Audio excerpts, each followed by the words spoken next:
이제 때가 됐어요. 우리 약속의 땅 가나안을 정복해 들어가는 이제 그 순간이 찾아왔습니다.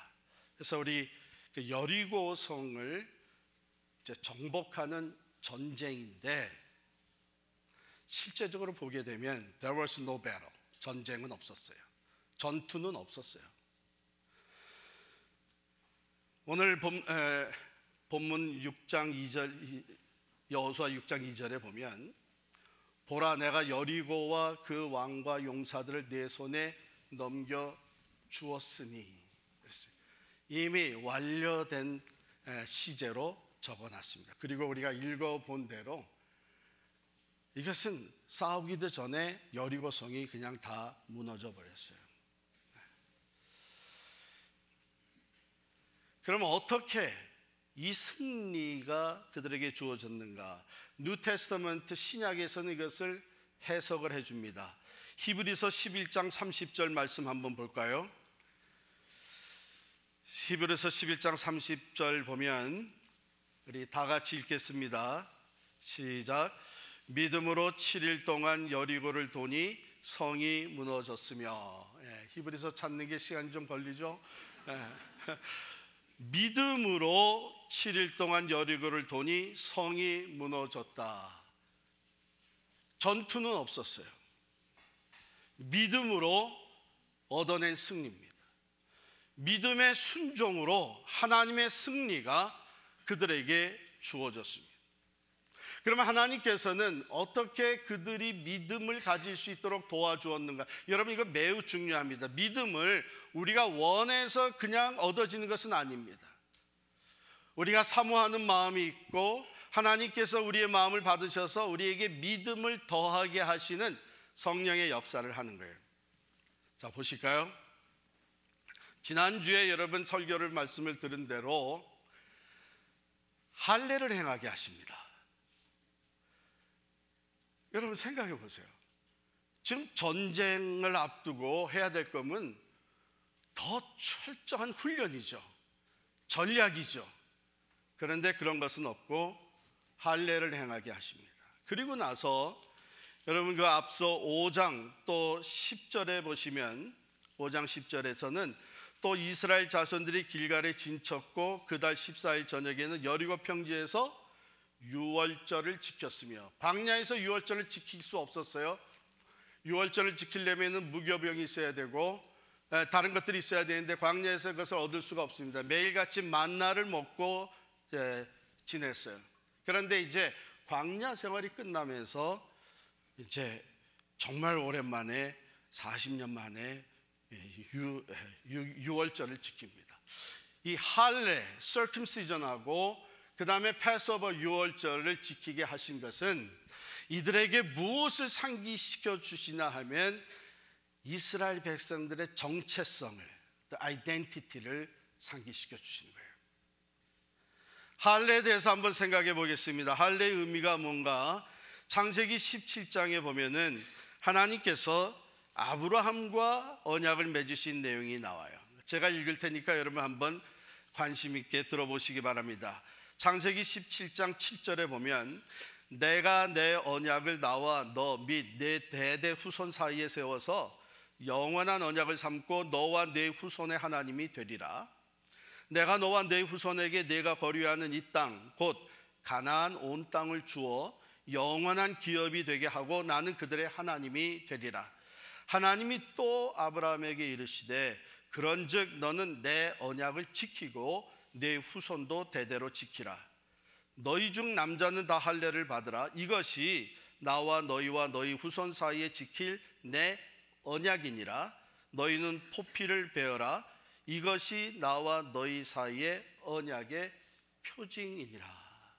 하나님은 이스라엘 백성들의, 아브라함을 통해서 이제 주어지는 모든 자손들의 하나님이 되시고, 그들은 만물의 창조주시고 역사의 주관자이신 그 하나님의 백성이 되는 카비넌트의 언약이에요. 그런데 이 언약 가운데 아주 구체적으로 주신 약속이 뭐냐면 내가 지금 있는 이 땅, 그게 가나안 땅입니다. 이 땅이 너희의 땅이 될 것이다. 그리고 이것이 그 약속 언약의 표징이니라 해서 할례를 했어요. 지금 이 가나안 땅을 우리가 어떻게 정복할 것이냐, 이 난공불락의 성 여리고성을 어떻게 우리가 무너뜨릴 것이냐, 그런 상황 속에서 하나님은 여호수아와 이스라엘 백성들에게 Know yourself, 너희가 누구냐? 너희는 내 백성, 나와 카비넌트, 언약을 맺은 사람들이다. 그러니 내가 이 약속을 반드시 너희 가운데 이루어 줄 것이다 하는 것을 상기시켜 주신 거예요. 그래서 광야 지나는 동안 할례를 행하지 못했죠. 할례를 받고 출애굽이 시작되어서 광야로 들어왔던 1세들은 다 죽었어요. 갈렙과 여호수아만 빼놓고는 다 죽었어요. 광야에서 태어난 2세들은 할례를 받을 기회가 없었어요.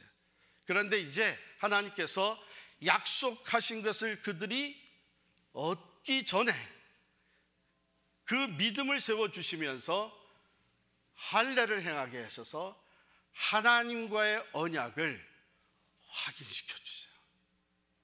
이 카비넌트 속에서 이들은 430년 전에 우리의 조상 아브라함에게 주셨던 그 언약이, 그 약속이, 그 가나안 땅이 이제 비로소 오늘 우리의 것이 되는구나 하는 것을 기억하게 됩니다. 두 번째, 하나님이 유월절을 지키게 합니다. 패스오버, 유월절을 통해서 이들이 경험한 게 뭐예요? 하나님의 구원. 그러니까 애굽의 모든 그 firstborn, 첫 태생은 다 죽이는 이 엄청난 재앙이 떨어졌을 때에 히브리 사람들은 양을 잡아서 그 피를 문설주에 발라놓음으로 말미암아서 다 구원을 받은 거예요. 뿐만 아니라 출애굽이 된 거예요. 그 하나님의 전능하신 능력, 신실하심, 하나님의 승리, 이것을 다시 상기시켜 주신 겁니다. 그래서 하나님은 이들의 믿음을 다시 붙들어 세워 주신 거예요. 두려워하지 않도록, 약속의 땅을 향할 때에 확신을 가지고 나아가도록. 그 다음에 지도자 여호수아를 하나님께서 만나 주십니다. 13절부터 보면 여호수아가 여리고에 가까이 이르렀을 때 눈을 들어본 즉 한 사람이 칼을 빼어 손에 들고 마주 서 있는지라. 여호수아가 나아가서 그에게 묻되 너는 우리를 위하느냐 우리의 적들을 위하느냐. 여러분, 여호수아가 이제 이 점령해야 되는 여리고성, 그 난공불락의 성을 어떻게 점령할 것인가 살피면서 가까이 나아가고 있어요. 이건 정말 엄청난 미션이거든요. 인간의 능력으로는 감당할 수 없는 이 여리고성을 어떻게 무너뜨리고 정복할 것이냐, 거기에 온갖 관심과 집중이 돼가지고 나갔는데 한 사람이, 아주 늠름한 장군이 칼을 딱 뽑아들고 그 앞에 서 있는 거예요. 그 보자마자 여호수아가 뭐라고 물었어요? 당연하죠. 넌 누구 편이냐? 아군이냐 적군이냐? 너는 우리를 위하느냐 아니면 우리의 대적을 위하느냐? 여러분, 이것은 너무나 당연한 질문입니다. 그리고 우리의 관심사입니다. 심지어는 교회에서도 때로 분열이 되잖아요. 분열이 되면 그때부터 이 교인들을 바라보는 눈이 다 저 사람은 누구 편이야? 저 사람 저 사람 마음이 변했나 봐. 이제 저 편인 것 같아. 뭐 이러면서 결국은 내 편이 더 많아지고 나와 함께하는 사람이 더 큰 사람이면 힘을 얻는 거예요. 그러니까 여호수아가 이 엄청난 미션을 앞에 놓고 이 장군을 만났을 때 당연히 그렇게 물어봤죠. 이걸 뭐라 그러죠? 이걸 당근이라 그러나? 네? 그런데 답은 전혀 기대하지 않았던 답이에요. 14절에 보면 그가 이르되 아니라. 이건 뭐예요? 나는 이쪽도 저쪽도 아니다. 그럼 뭐예요? 나는 여호와의 군대 대장으로서 지금 왔느니라. 여호와의 군대 대장. 이 모든 역사와 생사화복과 모든 전쟁을 주관하시는 하나님의 군대 대장으로 왔다는 거예요. 이 말을 딱 듣는 순간 여호수아가 그 자리에 확 엎드립니다. 얼굴을 땅에 대고 엎드려 절하고 그에게 이르되 내 주여 종에게 무슨 말씀을 하려 하시나이까. 여러분 보세요. 한 사람이라도 더 내 편에 끌어들고, 특별히 이렇게 용맹스러운 대장 용사라면은 더더욱 내 편이 돼야 되지 않겠는가? 그런 생각을 내려놓는 거예요. 어느 편이냐 하는 것이 중요한 것이 아니라 여호수아가 이 말을 듣는 순간 엎드렸다고 하는 것은 주여 내가 하나님 편에 서겠습니다. 내가 하나님 편에 서겠습니다. 여러분 이게 중요한 거예요. 우리가 기도할 때도 이걸 기억해야 됩니다. 하나님의 일을 할 때 이걸 기억을 해야 됩니다. 어디가 더 수가 많냐, 어디가 더 힘이 있느냐, 누구랑 같이 일하면 더 영향력이 있겠느냐. 내가 계획을 세워놓고 내가 목표를 딱 달성해 놓고 그 다음에 거기에 하나님을 끌어들이면서 하나님 이것도 해주시고 저것도 해주시고 저 사람들은 물리쳐 주시고, 종종 우리가 이렇게 신앙생활을 하는데 여러분 여기에서 우리에게 주시는 교훈은 뭐냐면 하나님을 내가 원하는 쪽으로 끌어들이려고 하지 말고 내가 하나님 편에 서야 된다는 거예요. 내가 하나님 편에 서야 된다는 거예요.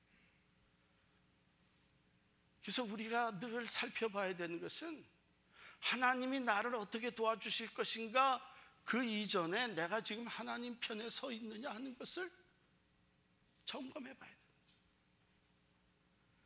지금 여호수아가 온갖 정신이 이 편 저 편으로 있어서 하나님의 군대 장관을 만났을 때 당신은 어느 편이냐 했단 말이에요. 그런데 그가 말하기를 나는 이쪽도 저쪽도 아니다. 나는 여호와의 군대 대장이다.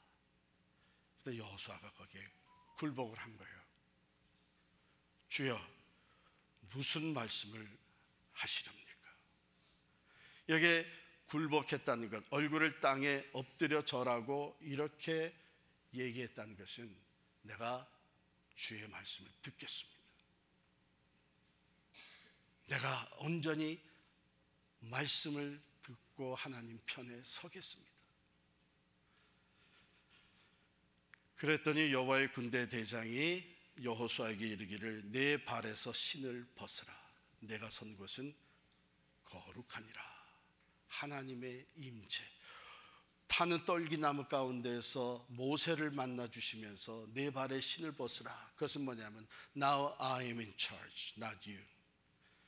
네가 계획하고 내가 목적하고 내가 전쟁을 하는 것이 아니고 너는 내 편에 서기만 하면 내가 너를 인도할 것이고 내가 너를 도와줄 것이고 내가 원하는 이 싸움의 승리를 가져다 줄 것이다.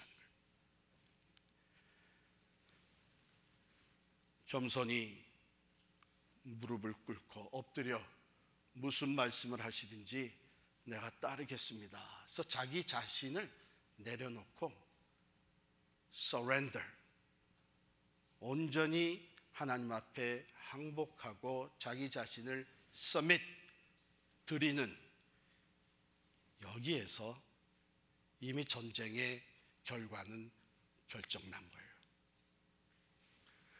그 난공불락의 성 여리고 성의 벽을 넘어뜨리기 전에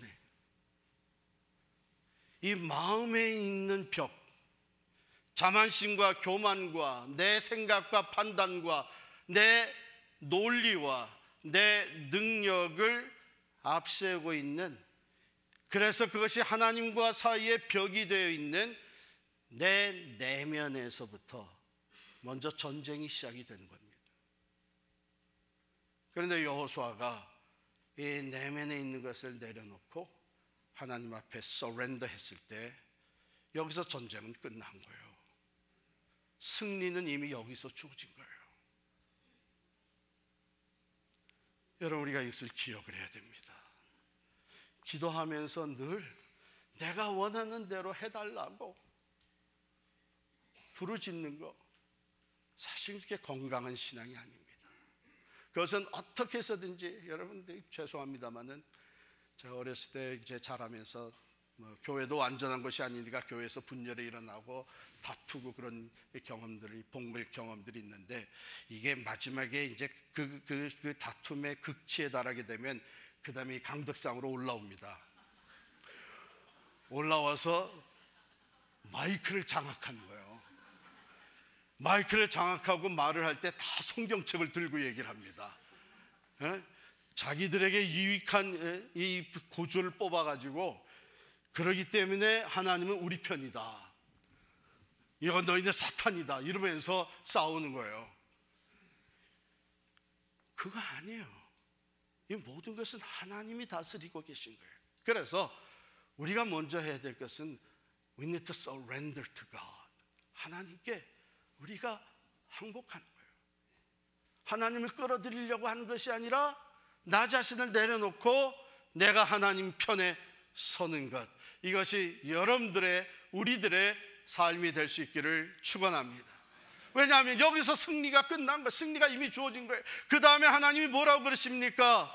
내 발을 벗으라고 해서 순종하는 이 여호수아에게 6장 2절, 6장으로 넘어가서 2절에 보면 선포하세요. 여호와께서 여호수아에게 이르시되 보라, 내가 여리고와 그 왕과 용사들을 내 손에 넘겨 주었노라. 사랑하는 성도 여러분, 하나님 편에 온전히 서심으로 말미암아 하나님의 구원과 승리가 여러분들의 내면에서부터 이루어지기를 축원합니다. 그리고 하나님께서 인스트럭션을 주는 거예요. 전략을 주시는 거예요. 이거는 여호수아는 전혀 상상도 할 수 없었던 전략인데 사실 너무 어처구니 없는 전략이에요. 세상적으로, 인간적으로 보면 이건 말도 안 되는 전략이에요. 여러분 다 알잖아요. 매일같이 여리고성을 하루에 한 바퀴 돌고, 그것을 며칠 동안 해요? 6일 동안 하고, 그 다음에 제 세븐스 데이는 어떻게 몇 번 돌아요? 7번 돌고, 그 다음에 뭐 하라 그랬어요? 함성을 지르라는 거예요. 그러면 성벽이 무너질 것이다. 이중 더블 그 월로 해가지고 정말 누구도 무너뜨릴 수 없는 그 여리고성이 무너질 거라는 거예요. 어떻게 하면? 뺑뺑 돌면. 그래가지고 오늘날에도 가가지고 하나님 이 건물을 우리에게 주십시오 하면서 그냥 뺑뺑 도는 일들 하잖아요. 그거 하지 마세요. 그럼 무너져요. 근데 인스트럭션 잘 보세요. 그냥 도는 게 아니고 무장한 그 군사들이 맨 앞에 씁니다. 한 그룹이. 그리고 그 뒤에 누가 서요?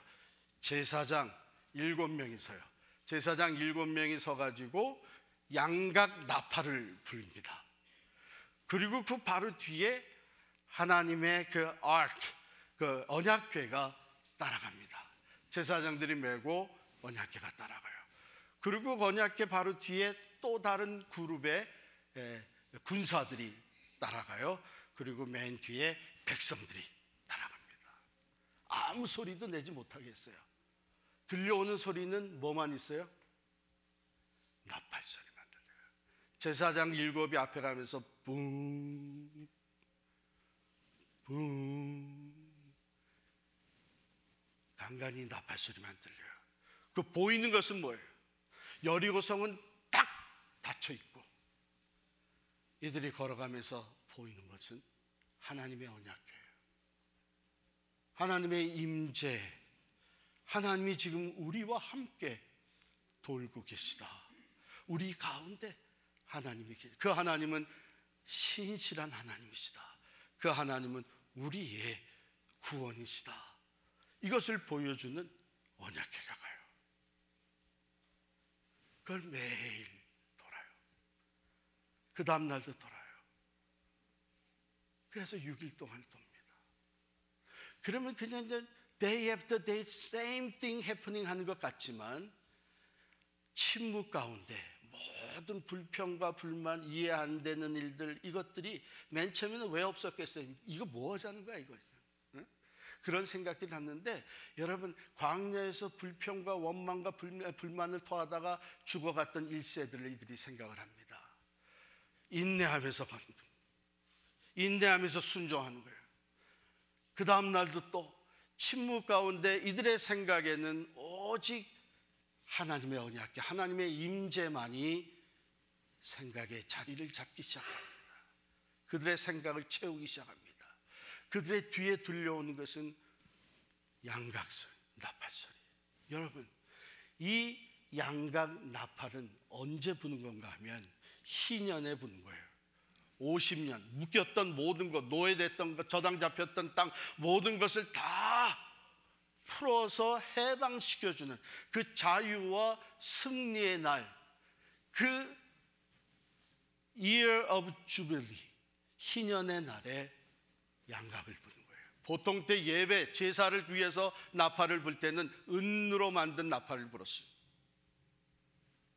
그래서 이 나팔 소리를 요벨이라고 합니다. 요벨. 눈에 보이는 거, 귀에 들려오는 거, 하나님의 신실하심과 능력과 구원, 그리고 자유케 하시고 승리를 가져다 주시는 양각 나팔 소리, 매일 이것을 보고 듣고 하는 동안에 그들의 확신은 쌓여져 갑니다. 그들의 컨피던스는 더해져 갑니다. 드디어 제일 7일 7바퀴를 돌고 나서 환호성을 지를 때는요, 주여 주여 삼창하면서 우리를 구하소서, 그게 아니에요. 확신 속에 하나님의 승리를 선포하는 거예요. 하나님의 승리를 확신에 차서 온 백성들이 선포하는 함성을 지릅니다. 그때 여리고성이 무너져 버려요.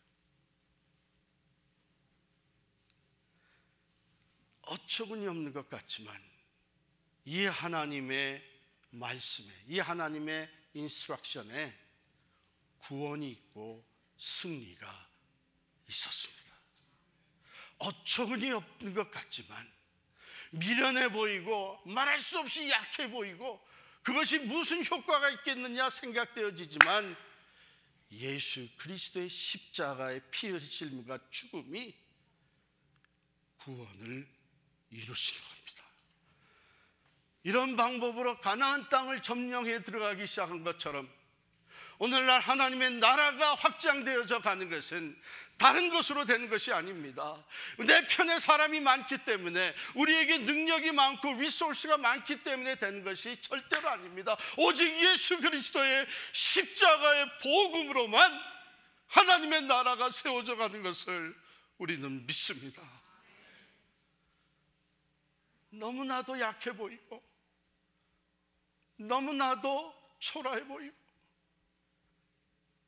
그 십자가 위에 높이 달리신 나사렛 예수 그리스도가 무슨 구원이고 승리일 거냐 하지만, 하나님은 거기에 길을 열어주셨습니다. 누구든지 주를 부르는 자는, 누구든지 예수 그리스도를 믿는 자는 구원을 얻게 되었습니다. 바로 이것으로 지금 전 세계 땅끝까지 하나님의 나라가 세워져 가고 있는 것이죠. 자, 이렇게 해서 여리고성이 성벽이 다 무너지고 모두가 다 진멸됩니다. 그 가운데에 라합과 라합의 가정은 구원을 받습니다. 기생 라합과 그 집에 들어와 있는 사람들은 구원을 받아요. 무엇을 근거로 구원을 받아요? 어떻게 구원을 받았어요? 여기 성경 오늘 본문에 보면 이런 말씀이 있습니다. 17절에 이 성과 그 가운데 있는 모든 것은 여호와께 온전히 바치되 기생 라합과 그 집에 동거하는 자는 모두 살려주라. 이는 우리가 보낸 사자들을 그가 숨겨 주었음이니라. 두 사람 스파이들을 숨겨서 살려보냈잖아요. 또 25절로 내려가게 되면 22절로 보게 되면 여호수아가 그 땅을 정탐한 두 사람에게 이르되 그 기생의 집에 들어가서 너희가 그 여인에게 맹세한 대로 그와 그에게 속한 모든 것을 이끌어내라 하매, 좀 내려가면 25절에 여호수아가 기생 라합과 그의 아버지의 가족과 그에게 속한 모든 것을 살렸으므로 그가 오늘까지 이스라엘 중에 거주하였으니 이는 여호수아가 여리고를 정탐하려고 보낸 사자들을 숨겼음이었더라 해가지고 우리가 각 생각하게 되면 이 선한 일, 이 공로가 있어서 이들이 라합과 그 가족의 구원을 받았구나 이렇게 생각할 수 있는데 그게 아니에요. 구원은 성경은 처음부터 끝까지 구원은 믿음으로 받는 겁니다. 선행으로 구원받은 게 아닙니다. 그래서 신약 성경은 이것을 해석을 우리에게 해줍니다. 다시 히브리서 11장으로 넘어갑니다. 히브리서 11장 31절, 히브리서 11장 31절을 제가 읽습니다. 믿음으로 기생 라합은 정탐꾼을 평안히 영접하였으므로 순종하지 아니한 자와 함께 멸망하지 아니하였도다. 그가 정탐꾼들을 살려서 숨기고 살려보낸 것은 믿음으로 한 거예요. 믿음이 있어서 한 거예요. 그 믿음이 어떤 믿음이에요? 우리 여호수아서 일찍이 2장에 가게 되면 그 정탐꾼들을 숨겨주면서 거기서 대화를 하죠. 이 라합이 이스라엘의 정탐꾼 두 사람에게 뭐라고, 우리는 다 들어서 알고 있다. 너희가 믿는 하나님이 어떤 분이신지를 우리는 다 알고 있다. 너희 하나님이 그 출애굽의 역사 광야를 지나올 때 너희들을 보존하시고 기적을 행하시고 마지막에는 이 요단강을 걸어서 건너게 하신 너희 하나님의 이야기를 듣고 우리 모두는 다 간담이 녹아내려서 두려워서 죽게 되었다. 그러니 나랑 약속하자. 나와 내 가정을 살려준다면 나중에 너희 그 군대가 들어와서 이 여리고 성을 점령하게 되는 것이 분명한데 그때에 나와 내 가정을 살려주겠느냐. 그래서 거기서 약속을 합니다. 우리를 무사히 보내주면 우리가 들어와서 이 성을 점령할 때에 너와 네 가정은 구원을 받게 될 것이다. 이렇게 약속을 해요. 그래서 라합이 이 약속을 믿습니다. 하나님을 믿는 사람들, 하나님께서 이들을 통해서 내게 주신 약속으로 믿고 그날 이후로 스파이들을 보내고 그날 이후로 붉은 줄을 창가에 달아놓습니다. 언제라도 이스라엘의 군대가 이 성을 점령할 때 그 붉은 줄을 보게 되면 라합과 그의 가족들은 생명을 건드리지 아니하고 구원해 주는 약속이 이거죠. 그래서 라합은 이 믿음, 이 약속의 말씀을 믿음으로 구원을 받은 거예요. 믿음이 먼저지 행위가 먼저가 아니었습니다.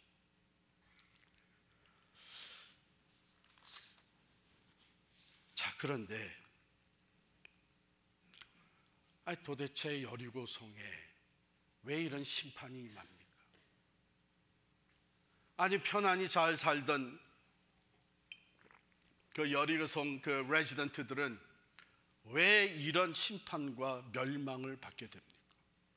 그래서 우리는 종종 구약 성경 읽으면서 Maybe God is not fair. 이스라엘을 택하시고 너무 이스라엘을 편애하시는 거 아닌가? 왜 죄 없는 가나안 족속들이 이렇게 멸망을 당해야 되나? 그런데 여러분, 하나님께서 가나안 족속들에 대해서 오래 참으셨어요. 이때는요 이미 가나안 족속에 있는 그 여리고 성에 있는 그 모든 주민들의 죄가 가득 찼어요. 그걸 우리가 어디서 볼 수 있냐면 여러분 창세기 15장 한번 가겠습니다. 창세기 15장 16절에 보면 하나님께서 아브라함과 언약을 카비넌트를 세우는 대화가 나옵니다. 그때 아브라함에게 약속을 해줘. 이 땅이 너와 내 자손들의 땅이 될 것이다. 그런데 너의 자손들은, 제가 13절 보겠습니다. 창세기 15장 13절에 보면 여호와께서 아브라함에게 이르시되 너는 반드시 알라. 내 자손이 이방에서 객이 되어, 이방은 애굽이죠. 객이 되어서 그들을 섬기겠고 그들은 400년 동안 내 자손을 괴롭히리니 그들이 섬기는 나라 애굽을 내가 징벌할 때인데 그 후에 내 자손이 큰 재물을 이끌고 나오리라. 출애굽의 사건에 대한 말씀이죠. 너는 장수하다가 평안히 조상에게로 돌아가고 너는 죽게 되겠지만 16절 말씀 다 같이 읽겠습니다. 내 자손은 4대 만에 이 땅으로 돌아오리니 이는 아모리 족속의 죄악이 아직 가득하지 아니함이니라 하시다. 그 가나안 여리고 성에 모여 사는 아모리 족속의 죄악이 아직 가득 차지 않았어요. 하나님께서 아직 기회를 주시고 기다리시고 있는 거예요. 그런데 이제 여리고성을 여호수아를 앞세워서 심판하시고 멸망하실 때는 그 죄악이 다 찬 거예요. 여러분, 여리고성에 있는 사람들이 간담이 녹아내려가지고 두려워서 성문을 탁 닫아 걸고 아무도 들어왔다 나갔다 하는 사람이 없었어요. 그런데 여리고성이 점령당할 때 라합은 구원을 받습니다. 라합과 구해요. 왜? 라합은 하나님의 자비를 구했어요. 하나님을 두려워할 뿐만 아니라 너의 하나님이 내게도 자비를 베풀어 주셔서 나와 내 가족이 구원을 받게 해달라고. 그런데 다른 여리고성에 사는 모든 다른 주민들 똑같이 두려워했습니다. 간담이 녹아내렸습니다. 성문을 딱 닫아 걸고 조금도 출입하는 사람이 없어서 두려워 떨고 있었지만 그들은 하나님의 자비를 구하지 않았어요. 두려워하는 것으로만 끝났어요. 만일 그들이 라합과 같이 성문을 열고 하나님 앞에 서렌더하며 하나님의 자비와 긍휼을 구했다면 하나님은 그들에게도 구원을 베풀어 주셨을 거예요. 사랑하는 성도 여러분, 하나님 어떤 분이신 걸 알고 하나님을 두려워하는 것과 하나님 앞에 용서를 구하며 하나님의 자비와 긍휼을 구하는 것, 이거 따로 갈 수 있습니다. 하나님을 두려워하면서도 하나님 앞에 나와 예배할 때 때로 하나님의 말씀이 내 죄를 고발하고 나의 모습을 보게 하고 내가 이러다가 하나님의 징계를 받지, 이러다가 언젠가는 하나님이 나를 치시지. 성경에 그런 예가 얼마나 많아. 두려워하는 마음이 들어왔지만 하나님 앞에 회개하고 하나님의 자비와 긍휼을 구하지 않는다면 하나님의 때에 하나님의 심판이 이를 수밖에 없습니다. 그러나 언제라도 하나님을 두려워하는 마음에서 하나님 앞에 회개하며 하나님의 자비와 하나님 내게 긍휼을 베풀어 주십시오. Have mercy on me, O God. 하나님 앞에 두렵고 떨리는 마음으로 하나님의 용서와 자비와 구원을 구한다면 라합을 구원해 주신 하나님께서 그들을 다 구원하시는 거죠. 여러분, 이것이 오늘 우리들에게 꼭 기억되어져야만 하는 말씀입니다. 왜냐하면 어쩌면은 하나님의 그 오래 참으시는 하나님의 사랑과 인내 속에서 하나님을 두려워하는 마음이 있었던 우리들이 이제는 하나님을 두려워하는 마음조차 점점 사라지고 있지는 않은지 두렵습니다. 언제 어느 때라도 하나님이 내 마음을 하나님에 대한 두려움으로 채우실 때에 딱 닫아버리고 내 마음을 닫고 두려워 떠는 데만 그치지 말고 마음을 여시고 하나님 앞에 하나님의 자비와 긍휼을 구하시기를 바랍니다. 그때 하나님의 구원이, 하나님의 승리가 내 안에 여리고성이 무너지면서 놀라운 기쁨과 감격의 승리가 우리의 것이 될 줄을 믿습니다. 여러분, 오늘이 종교개혁 레포메이션 선데이예요.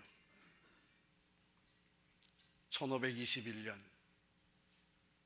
마틴 루터를 중심으로 오직 성경, 오직 은혜, 오직 그리스도, 오직 믿음, 오직 하나님께 영광, 이 five sola를 중심으로 종교개혁을 일으켰어요. 그런데 거기까지 종교개혁의 그 창문을 열고 그 개혁이 시작될 때까지 마틴 루터가 얼마나 힘들고 고통스러운지 모릅니다. 그런데 하나님께서 그에게 믿음으로 인내하며 끝까지 순종할 수 있도록 믿음을 붙잡아 주셨죠. 1521년 4월 17일에 보면 이 종교개혁의 깃발을 들었던 마틴 루터가 그 보름스 대성당에서 열렸던 그 제국회의에 불림을 받아가서 신문을 받게 됩니다. 루터 친구들은 가지 말라고 다 말렸어요. 왜? 거기 가면 죽는 거예요. 이때 루터는 친구들에게 대답을 합니다. 앞서 우리의 동역자 후스는 사형되었지만 진실은 타버리지 않았다. 또한 루터는 친구 스팔라틴에게 이야기를 합니다.